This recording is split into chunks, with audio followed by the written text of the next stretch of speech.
I want to thank the coordinators of this conference for inviting me to speak. So a little twist on things, we're going to talk about thyroid surgery, and I would like to thank my mentor, Dr. Paul Freelander, my chairman, and a good colleague of mine, Dr. Matt Candido, for pushing me to pursue head and neck surgery using robotic technology. Tulane University is located in New Orleans, Louisiana. A lot of French connection to that area of the world. This gentleman pictured here is Michael DeBakey, a famous cardiothoracic surgeon, all of us probably know in the room. At the age of 23, he developed the artificial heart pump while in medical school. He died in '99 in Houston, Texas, unfortunately, but he's clearly a pioneer in the field. I don't have any disclosures. We visited the Louvre, and when you see the Mona Lisa, you understand that it's not just a painting, obviously, right? There's something very special about this, and Da Vinci, when he painted this, really paid attention to anatomy. So we ask ourselves, why remote access for thyroid surgery? You can remove a thyroid gland through the neck in 30 minutes. Why use a robot? Because people are conscious about their appearance, and people do not want to have surgery from the anterior aspect of the neck, from whether or not it's a cultural difference. And we have our Asian colleagues to thank for this, because they were the initial ones to develop remote access for thyroid surgery. Today I'm just going to focus primarily on two areas: thyroid surgery, and we're going to talk a little bit about transoral surgery for tumor resection, and where can we go. Part of this conference is kind of pushing the limits of robotic surgery, so we're going to talk a little bit about where we can go from here. Robotic thyroidectomy, parathyroidectomy provides an adequate stereoptic three-dimensional view and visualization of the thyroid bed. It eliminates many of the problems that are encountered with conventional cervical incision and other videoscopic techniques.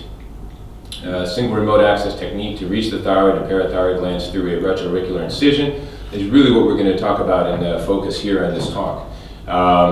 Dr. David Terrace in Georgia decided, why use the axilla when you can go through the retroauricular facelift approach?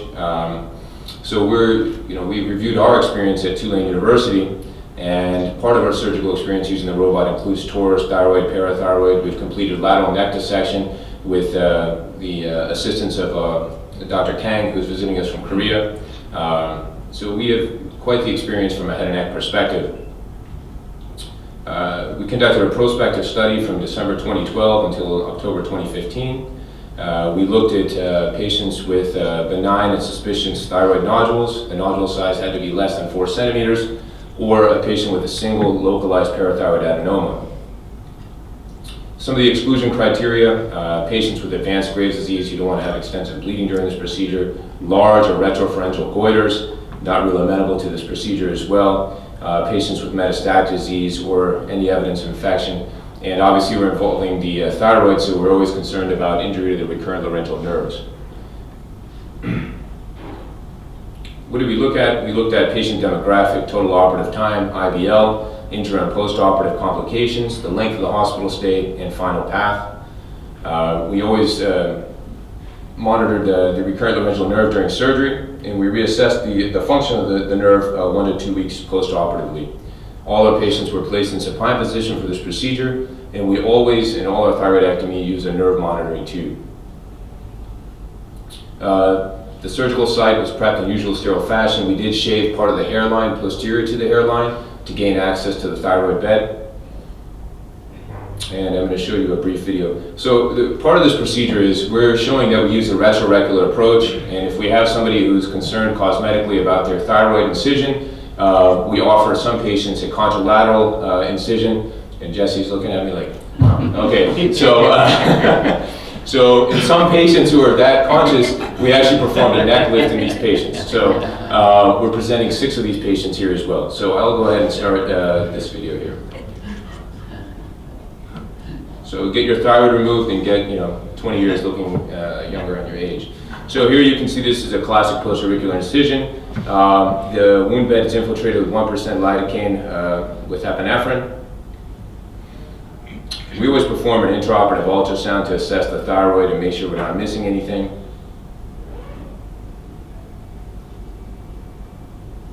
I'm a head and neck surgeon, so I don't claim to be a facial plastic surgeon.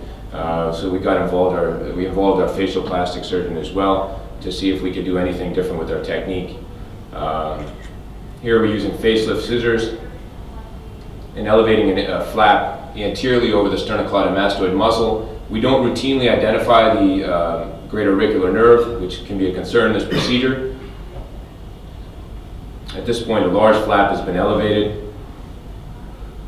And now this is a mounting of the retractor, which is your classic Chung retractor from Korea. We modified it slightly. You can see a lot of moving parts, a lot of moving people in the operating room.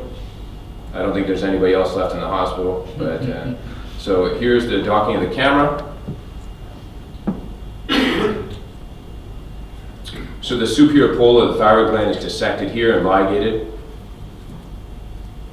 using harmonic technology, which is something that's done standard approach using conventional surgery as well. You can use the either ligature or harmonic technology to ligate the superior pole without any significant risk of bleeding.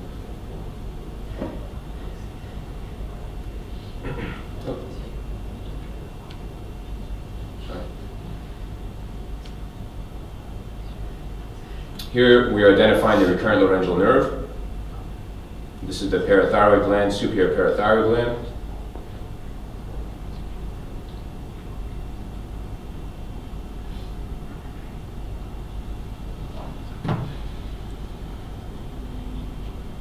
Sorry, for sake of time, I'm kind of speeding this up. This is ligation of Berry's ligament off the trachea. Endo catch bag, and basically removal. This is the contralateral incision being performed. You can complete a total thyroidectomy through a single side incision. You do not need to make a contralateral incision for this. This is done exclusively for this patient. Here there's resection of skin with some imbrication and plication of the neck.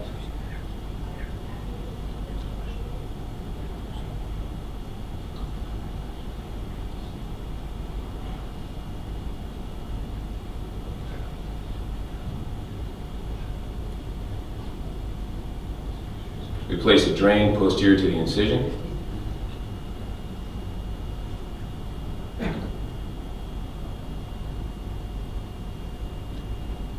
And this is, no matter if a plastic surgeon puts in staples or sutures, it's still called a plastics closure. So this is a plastics closure. Okay, so if I do it, it's an ugly incision. If Jesse does it, it's a plastics closure. So it's an interesting concept. All right, so.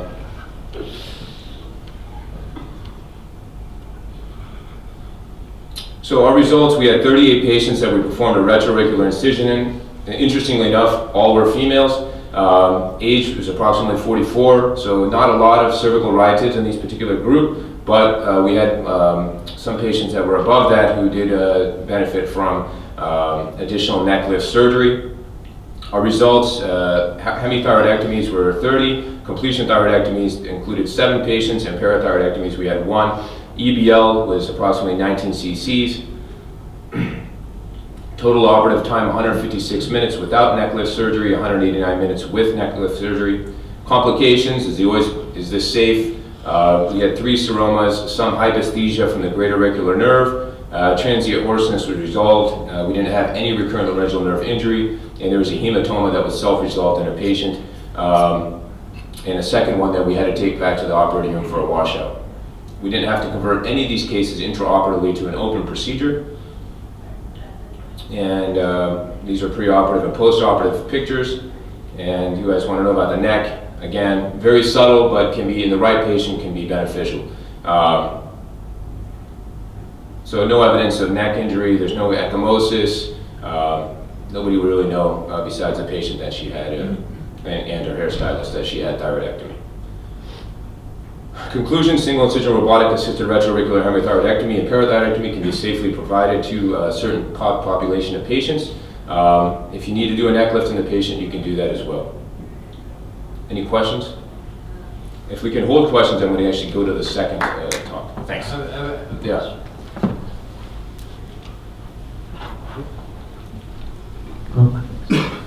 Wouldn't it be possible to do the same surgery without an incision? Just insert one trocar, prepare the space, and then insert the other trocars? Yes.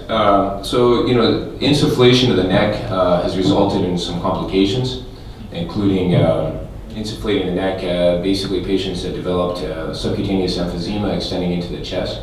So people have moved away from insufflation of the neck, more towards a gasless approach. Because initially when the procedure was developed, it was done with insufflation through the axilla. Okay, thank you. So what's the next level? And if it's okay, George, can we proceed on? Transoral thyroidectomy. Is this a possibility? And the answer is yes. It's been performed using video-assisted surgery already in parts of Asia, here in Germany, I think in France as well. In the US, it's not FDA approved yet, so we're kind of working on this experimentally. But before we get there, I'd like to piggyback on Dr. Havlin's videos and just present a hypopharyngeal tumor case as a stepping stone into transoral thyroid surgery. This is a hypopharynx here. This is a normal appearing endoscopic examination. You can see here, this is the case I'm presenting. The patient has a tumor that involves this posterior aspect of the hypopharynx. Now this is your cervical esophageal introitus right here, which is a dynamic space. It collapses, okay? This is the right vocal cord, left vocal cord. If you look at a sagittal section, this is the particular area of the tumor that we're going to discuss in this case. So traditionally, this is how you would have to get access to the hypopharynx, okay? It required mandibulotomy. This is the patient that had radiation failure. This particular patient had a hemi or a subtotal glossectomy. But you can see access to these tumors is a problem. So where does the robot come into play? It allows us to avoid this. No mandible splitting of the tumor, and we can gain full access to this area in the back of the foot. So I have a quick video here to demonstrate the exact location of this tumor. Here we have a laser safety tube. You can see this large kind of bulky tumor in the posterior hypopharynx. Okay, so here I'm mapping it out to identify this tumor. This particular patient had a prior history of esophageal cancer and said, there's no way anybody's going to cut me on the outside of my neck. I'll let you do this robot thing, but that's it. So I said, okay, it's worth a shot. Let's see if we can get this poor gentleman some help. So here, this is actually using CO2 laser. And I like using the CO2 laser because it's touchless. I'm not touching the mucosa. It allows me to make a nice incision in the mucosa and create a nice margin, because inevitably my pathologist will always tell me my margins are a lot closer than they are. And it's a lot harder when you don't have a lot of space. So I like to use the laser here. And I'm grasping that with a needle driver. This is a separate kit from OmniGuide.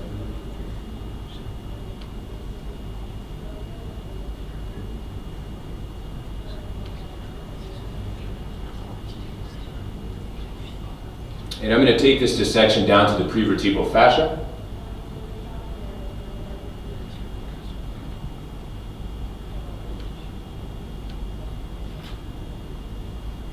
And of concern in important critical structures is understanding anatomy. The carotid arteries lie medially here, or laterally to our dissection plane. So they can be medialized. So reviewing your CT scan prior to surgery is critical for these particular cases. Because if I go half a centimeter this way, I could get in the carotid artery and be in big trouble. Fortunately, I have a great neurovascular surgeon that I work with who is on standby when I'm doing these cases. So eventually, once the tumor has been removed, this is the prevertebral fascia, this is the cervical introitus here, and you can see there's some thermal damage to the laser tube here, and that's why it's important for me to utilize that tube. But complete resection of the tumor, and he will get scarring here, but this will heal by secondary intention, or we could have Dr. Headline come to the US and put a free flap for us, okay? So, again, that's just a small picture. So if we can do that, why can't we do a transoral thyroidectomy? So the history of a transoral thyroidectomy, initially in 1999 was the first time that it was discussed. In 2008, natural orifice transoral endoscopic or NOTES procedure. 2008-2009, transoral video-assisted neck surgery, TOVANS, TOVATS, and then finally the latest iteration of this procedure is the transoral periosteal thyroidectomy or TOPOT. So if you can remember all these by the end of the talk, maybe Turkish Airlines will give you a free ticket. So if you Google TOPOT thyroidectomy surgery, this is what you'll come across. So there's not a lot available. All right. Advantages: no cervical incision. So you say, well, no armpit, no retroauricular. How about inside the mouth? C'est possible, right? Okay. So infection, subacute emphysema, mental nerve hyposthesia, facial paralysis, exposure, increased surgical time. These may be some disadvantages of this procedure. But one thing I want to do is take a time out and pause for a second, because the understanding anatomy from the inside out is critical. We all have worked conventional open the neck, radical neck surgery. We know the anatomy. But how about if you're working from the midline out? How does that change things? Very important. Contamination. Why would you want to make a fistula from the mouth to the clean neck? The mental nerve, which is right here. Exposure. So this is from our cadaveric dissection. We did a 2-lane with some of my residents. You can see here's the carotid artery, the superior laryngeal artery coming off here, superior thyroid artery as well. And you can see a high vascular plexus developing into the thyroid gland. So this is from the external, the traditional approach, you would see this. But you have to keep this in mind if you're working from the midline and going laterally. This is the cadaver. You can see I've elevated the gingivolabial sulcus, and this is where we make our incision. So just between this incisor here and this incisor here, we would create an incision. Over the, this is the mandible. So if the patient's lying down, you're looking at the chin, and you can see the mandible here. This is just a large malleable retractor. This is in a cadaver. And obviously with all techniques, doing an endoscopic approach first prior to getting to the robot is the best way to see if something's feasible, in my opinion. So I'm working on a retractor where I can maybe put these kind of sidearms that would be deployed to keep this area elevated, so we can look at this a little further. Exposure, this is what the incision looks like after we've closed it. And this is a quick video here that I made on a cadaver. And I will not keep much longer here. So here's the mental nerve. So this is mandible. The subperiosteum has been dissected. Here's the exit of the mental nerve. 1 centimeter in this area is also the branch of the marginal mandibular nerve. So it's kind of a high-risk area. But now we've dissected down over the midline aspect of the neck. This is the sternohyoid muscle here, sternohyoid muscle here. Okay? And now we're coming down. This is the trachea. Fortunately, this is a cadaver, so you can go anywhere from there. Okay, so next, using a freer dissector, you can see here that I'm going to identify the recurrent laryngeal nerve here.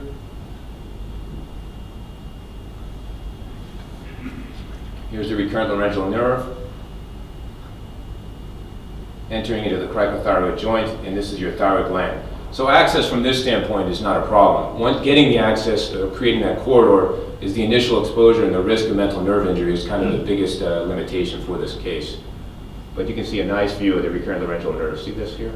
So microscopic, the theme of this is microscopic robotic surgery. Yes, it can help facilitate this kind of surgery.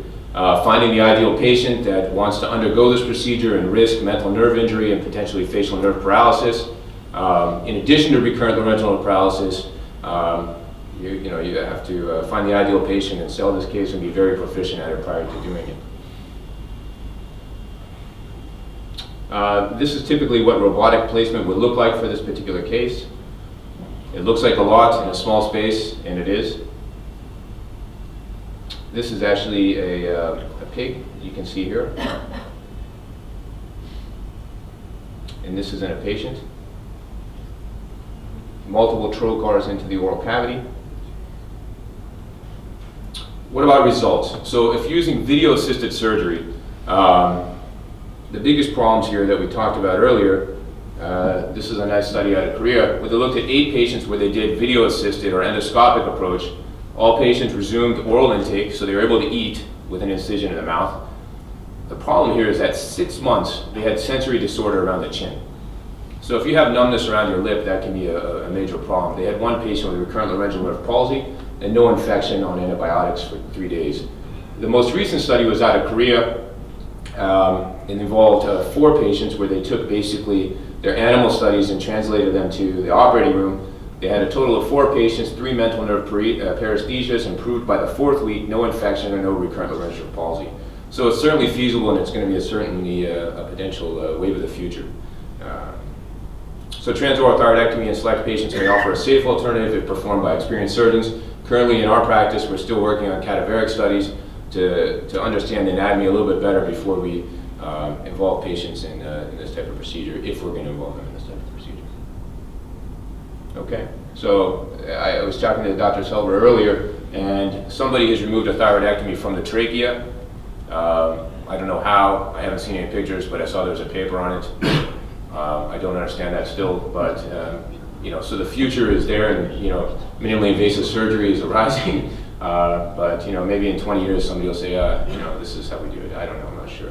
The other question is for robotics for head and neck surgery, can we develop a better forceps for transoral surgery? And I think you guys may see this as well. You know, we have a pro-grasp forceps, we have the shuttle forceps, but what about something that kind of grasps tissue? You know, because in the oral cavity, the tongue base, grasping the tissue becomes a problem. So that's where I'd kind of like to see some new instrumentation developed from a head and neck standpoint.